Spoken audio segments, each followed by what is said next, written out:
dabbled in things like marijuana and alcohol and through high school, and there was definitely something different about marijuana than there was about alcohol. And I was always that guy that had a bag of marijuana in his pocket, would get everybody high and wanted everybody to be happy and have fun. And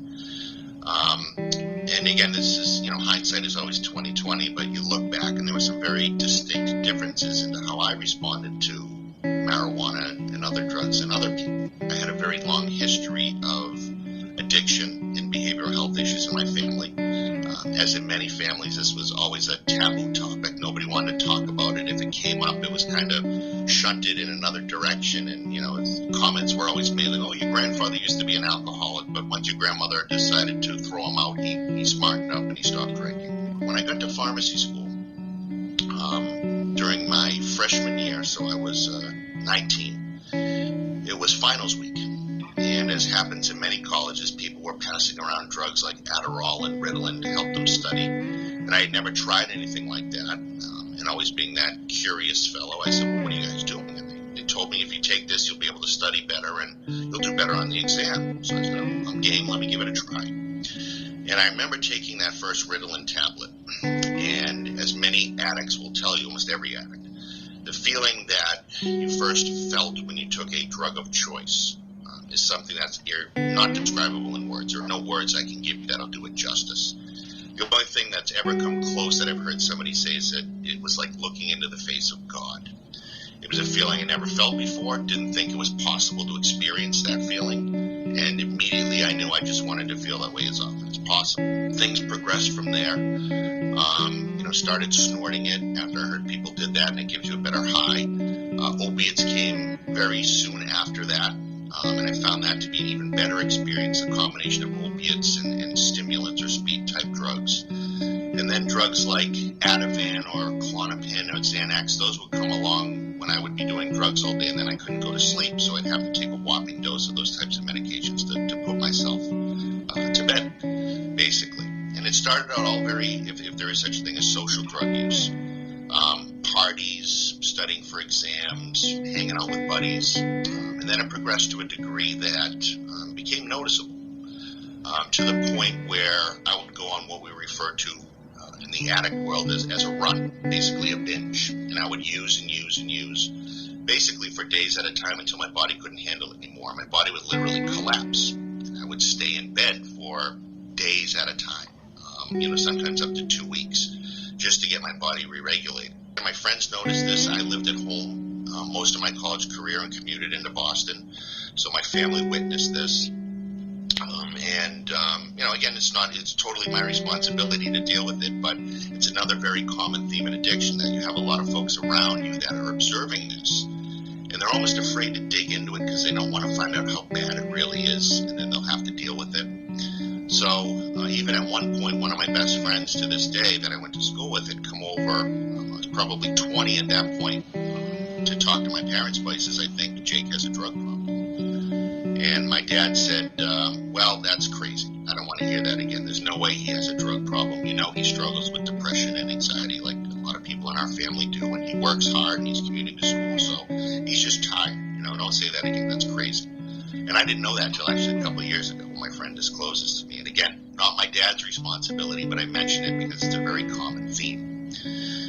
As I moved into the professional world, life was great. I was kind of following what we like to refer to as the book of life, and got engaged to my high school girlfriend, and ended up getting a faculty position teaching at the College of Pharmacy and working with Walgreens doing some clinical work, and life was really good. My use at that time, and I hate to use the word social, but I guess it's what most people refer to as social drug use. So, again, I'd meet up with my friends from college, we'd go out, usually party-type events or barbecues, cookouts, those types of things, but it was not something that was consistent. And I was not at that point seeking drugs outside of the ways that I would get them. And really up until that point, the methods I would obtain drugs were very typical. Family and friends medicine cabinets. I had family members that, worked in labor jobs for 30, 40 years, and, we're all banged up. And it'd be very common to go over my uncle's home, and he would have, a medicine cabinet full of Vicodin and Percocet. He might take a couple and not need them anymore, and he'd leave them in there because it worked well in case he needed them again. And I get them from there. Working going to pharmacy school, the access that students and professionals have to medication is obviously very different than the public. I never had to divert drugs from places that I was working, interestingly enough. I hung around with a circle of folks that always had access to medications that I was using. I stayed at that first job teaching and working with Walgreens for about 3 or 4 years, and I moved on to Boston Medical Center. And this is really where my history really started to take off. And one of the key facets of addiction is we don't process the consequences of our actions. Our brain has basically been hijacked. Our free will has been hijacked. And this is where I think I started to cross into that territory. I took on a job working in a primary care clinic, but I also had very heavy administrative responsibilities around finance and managing drug costs and so forth. And I wasn't able to manage all those responsibilities. And my brain immediately went back to, well, how did you do this when you had to do a lot of things at one time or multitask before? And immediately I said, well, drugs always helped. At this point, I'm working in an institution. The security around controlled substances is very tight. So I didn't really attempt to divert from the place that I was working. So I looked for other sources. And again, the medicine cabinet was always a good place to go for friends and family. And they trusted their nephew, who was a young pharmacist and seemed to know what he was talking about. So they never really questioned it. But I needed other sources as well. So I found a source online on the internet. And not many people actually order drugs off the internet for a variety of reasons. Figures put it at about 0.1% of folks that abuse drugs get them from the internet, and that's because you never really know what you're getting. And there are also very heavy federal penalties financially and jail time in doing so. But nonetheless, I found this as an avenue that was worth trying, and it was very fruitful for many years. And I would order basically hydrocodone, which is the active ingredient in Vicodin. And they made these plain hydrocodone pills. And the challenge with Vicodin is you have Tylenol in it as well. So if you take too much, you have to start worrying about liver problems. And having a pure hydrocodone tablet was my dream as an addict. And I started wiring thousands and thousands of dollars in Western Union payments to Pakistan. And again, this was around 2003, 2004 I started doing this. We're at war. On that side of the world, we're looking for an enemy who we think is hiding in that area, and I'm wiring thousands and thousands of dollars of Western Union payments to this area. And they would send me 1,000 of these tablets at a time for $100, and they would package them in such a way that it was almost impossible for Homeland Security to catch them coming in through the mail system. So again, I look back on things, and I think that's where I truly kind of jumped into that realm of true addiction, doing things that I knew were wrong, but I had to feed my drug use. And I did that for many years, and surprisingly, that was not what ended up getting me in trouble at the end. I would have patients coming in to see me for appointments, and I wouldn't show. I was directing a residency program, so I had residents that I was overseeing that needed my professional guidance that I wasn't there for. And again, I had responsibilities to the department as well, the pharmacy department. So I had multiple people that I was accountable to. And I can just remember the phone ringing off the hook. And at that time, we actually had answering machines. So I would hear the answering machine pick up, and I'd hear my boss say, look, I don't know what's going on. I just need to know that you're okay. We'll talk about what's going on later, but just please give me a call or a text back or an email. Let me know that you're okay. And again, you don't care about what those consequences are of not getting out of bed. Your body is just so beat, and you just have to rest and regenerate. And you still use drugs to try to get through that period as well. So it turns into a very vicious cycle. And after a while, you go through a few of those cycles, and the place you're working for has had enough, and they basically say it's time for you to go, or we'll terminate you. So I left that job after a few years, and I went over to work for the Medicaid division of Massachusetts in the clinical department. And, very simple story, because it's exactly the same as the last one. My drug use got worse at this point. I would have brief periods of sobriety, sometimes lasting up to months. At this point, I'm in marriage counseling. One of the other key facets of addiction is isolation. You isolate from your friends, your family, your significant other, and that obviously bears on relationships. I went on to this next job again, and it lasted 3 years, and it was basically the same exact story as happened in my previous job. My tolerance is starting to grow at this point, though. So the avenues that I used to get medications before were no longer adequate to feed my habit. So I needed to seek new sources. I tapped into what was going on in Florida at the time with all the pill mills back in the early 2000s. And you didn't have to go down there to get meds. You could call and they would put you through this phony evaluation. And basically the next day you'd get a big bottle of Vicodin at your doorstep, next day FedEx. And I also started writing fake prescriptions. And I'd worked with many doctors. I had their registration numbers burned into my brain from having called in so many prescriptions for their patients. So I started writing fake prescriptions under those names, and I would go to pharmacies at places that I'd had students in class, or I'd worked with these folks before. So a couple weeks after getting fired, I settled for a job working for an oncology group, basically just out of the fact that they were going to pay me a nice salary and give me a nice title, and those things were very important to me at that time in my life. And it was the recipe for disaster, but also the recipe for getting on the road to recovery, actually. And it lasted about 6 months there. And at this point, I'm still using all the methods that I was using before to get medication. But I also started ordering from a wholesaler working for that company and just paying the bill on my own credit card. And then about 6 months in, with all the same habits and things happening that happened in previous jobs, and you get very sloppy and you really don't care. At that point, if you get caught, I remember a very clear moment. You hear the term moments of clarity when you talk about addiction and alcoholism. And I can remember being at work one night. I looked up at the clock. It was 2:30 in the morning. And I'm sitting at a conference room table, and there's crushed up pills all over the place, rolled up dollar bills. And, the staple of my diet at that time was Diet Mountain Dew and Keebler cheese and cracker packets. And I just stepped back, and I remember clearly saying, I am an addict.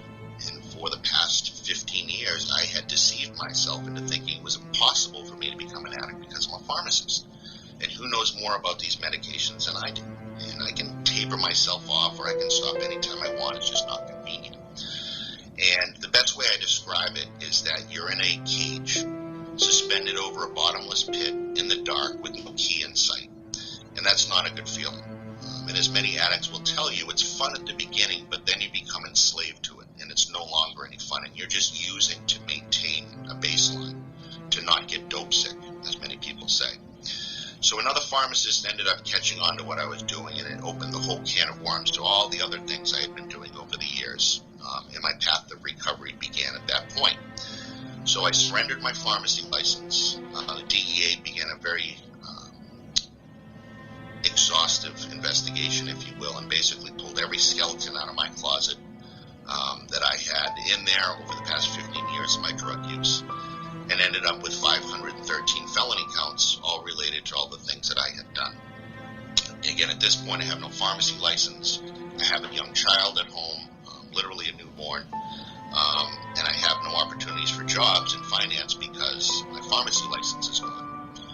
And, this is where my marriage even crumbles even further. My ex was extremely supportive at the time that I was going through treatment, and still is very supportive to this day, but the damage had been done. We began the process of filing for divorce.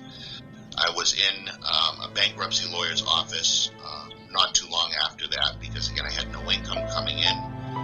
Your spending habits, especially stimulant users, we like to spend. That goes along with the disease. And you have no filter. I built up well over $100,000 in debt and credit. So it was as dismal as it could be at that point. I guess if that's what people refer to as a rock bottom, I'd hit it. And I started going through the court process. And that takes a few years. I enrolled in the state's recovery program for pharmacists, which is a very structured treatment program that many pharmacists, many states have for pharmacists. They're typically referred to as PRNs, Pharmacist Recovery Networks. And they're great programs because they're extremely structured. There's a lot of accountability. And for 5 years consecutively, I would have to attend at least 4 12-step meetings a week. I'd have to attend a professional support group meeting with other recovering healthcare professionals once a week. I had to see a substance abuse counselor or therapist for at least 2 years. Still see him to this day, and I've been in recovery over 7 years now. And every single day I had to call into a number where I was randomly selected for a urine drug screen up to 16 times a year. And there was no excuse in terms of missing one of those. It didn't matter where you are, what you were doing for a job, you had to test. It was considered a relapse. And again, I'm very thankful to that program because that was the structure I needed to get clean. I had a judge that, again, was very in touch with addiction and saw that and said, I'm going to give you a second chance. You realize you'll never get a third. Make sure you stay clean and we'll dismiss these cases. So I never had to plead guilty to a felony. I was never charged with a felony. But they still appear in your record. As I've found, they tend to follow you everywhere. After 5 years, I got my pharmacy license back. In that 5-year period, my life changed dramatically for the better. And I hate to use the cliche term, but recovery truly is a gift. And I learned a lot of skills that enabled me to deal with stressful life situations. I was also blessed to be given an opportunity to work in the field. And I got a call from a local pharmacy school that suggested I go out and do some continuing education programs around opioid dependence for pharmacists. As a profession, as most medical professions, we are woefully undereducated when it comes to addiction. And in pharmacy, we also tend to carry a lot of judgment. And that's something we definitely have to change because we have a lot to contribute to this. And people trust us. So I started doing that. It blossomed into a career where I'd been working for pharmaceutical companies for the past 6 years. On the medical side, doing a lot of education, clinical studies, and working with insurance plans and so forth. And more recently, as I've left that world, I've transitioned into opening my own outpatient treatment programs. When you get that prescription or you see that patient coming, that feeling of dread or conflict, automatically overtakes you. I would encourage you to just kind of step back briefly and, again, realize that this is a disease and the actions of this individual are not, I can guarantee, are not a reflection of truly who that person is. And I always encourage pharmacists, follow your actions through to conclusion. You don't give them that medication, what happens? Well, very likely they leave. They may go to another place and find it, but I can tell you more often than not, they're just going to throw their hands in the air and they're going to go back to their car or their home and they're going to use. Hopefully they don't overdose. And then unfortunately you find somebody who is, now motherless or fatherless or lost a son or a daughter. And again, those are the things we don't tend to think of. And I'm not putting that onus on a pharmacist, but, these are some of the potentials that can happen. And unfortunately, these are some of the things that have happened. One of the things that I've found to be a very successful activity in kind of allaying some of those concerns or fears you have around addiction clinics or addiction docs. And I say this to physicians as often as I say it to pharmacists. Meet each other. Go over to the office, have lunch, coffee with this individual and say, hey, how can I work with you? Here are what some of my concerns are. I'd like to hear what you have to say about some of these things. What would you like me to call you about if I observe with a patient? And how can I help your patients, get further down their road of recovery? You will find a very receptive individual, regardless of what side you're on.